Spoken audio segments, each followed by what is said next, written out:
Welcome back. If you've just joined us, you're watching Good Morning Namibia, and we now continue with our second interview of the morning.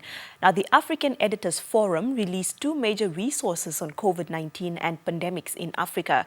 The COVID-19 pandemic has had far-reaching impacts for all economic sectors, but as frontline workers, it has had acute impacts on journalists. Journalists' financial, physical and electronic safety and security has been challenged, leading to poorer news content and impacting their capacity to fulfill their role as they should in reporting an emergency of this nature. With more details on this, I'm now joined via Zoom by Jovial Rantau, chairperson of the African Editors Forum, and he is joining us all the way from Johannesburg, South Africa. Good morning, sir. Thank you very much for joining us this morning. Good morning. Thank you for having the African Editors Forum this morning. Sir, please take us through the objective of the African Editors Forum. Well, the African Editors Forum was formed in 2005 by editors, senior journalists in print, magazine, broadcast, digital, and media educators to defend, promote media freedom, independence, and the quality of journalism on the continent. The African Editors Forum has a number of objectives. Amongst them is to nurture and deepen media freedom as a democratic value in all African countries and communities at all levels. It is also to promote common interests of members of the forum, professionals working in the media, in print, electronic media, digital, and community media. Taef also exists to address and redress the imbalances prevalent in journalism and news organizations across Africa, such as gender, race, and to encourage equitable spread of media ownership. With that said, why is it so important to protect the rights of the fourth estate? Well, the rights of the fourth estate, as you put it, the media is central to democracy, not only in Africa, but all over the world. The media is central to Africans getting information that will help them make decisions about their own lives. So the media has got to be free to get information, fact check it, make sure that what they're transmitting to ordinary citizens has been checked and is credible. This information is then transmitted to people, whether it's about education, health, or anything.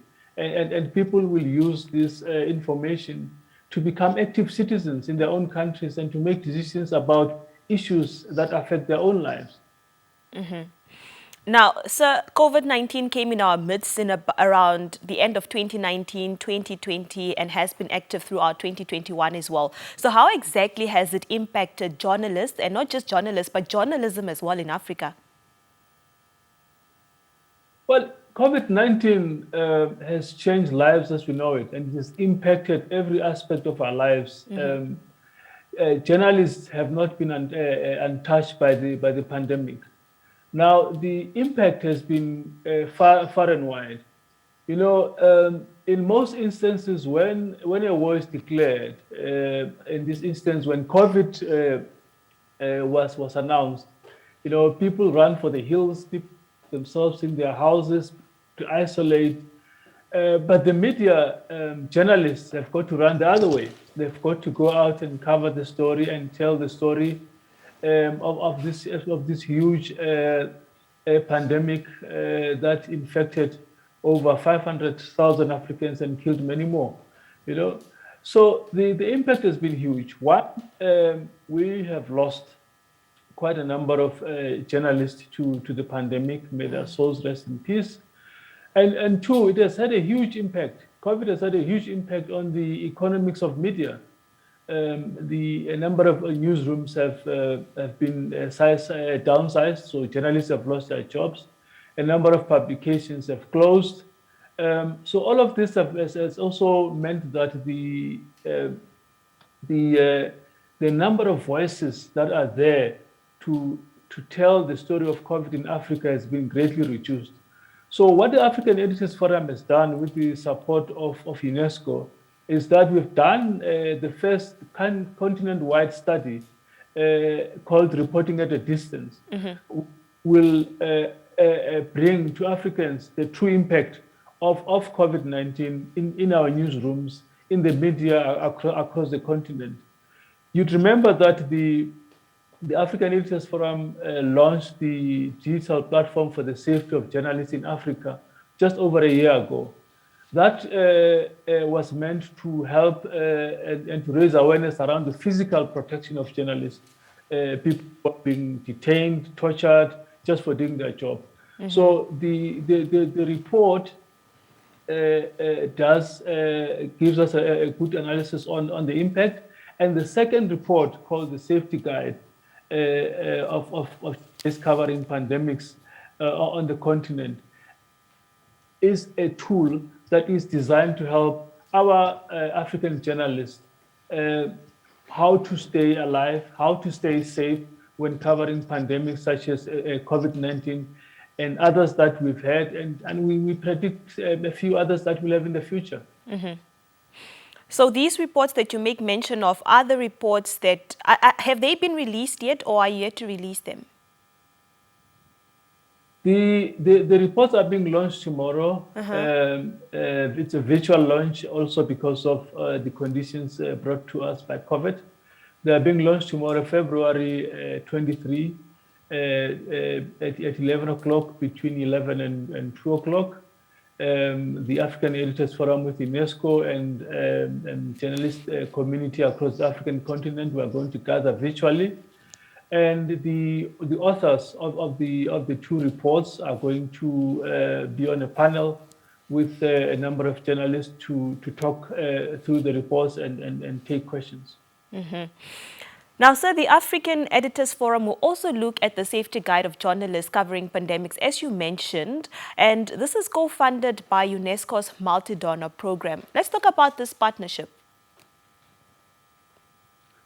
UNESCO has been a very good partner, not only to Taef, but to the media across the world. You'd remember that UNESCO was a big partner in gathering journalists in Windhoek just over 3 decades ago, out of which came the Windhoek Declaration. You'd also remember that the declaration was celebrated in Namibia just a few months ago.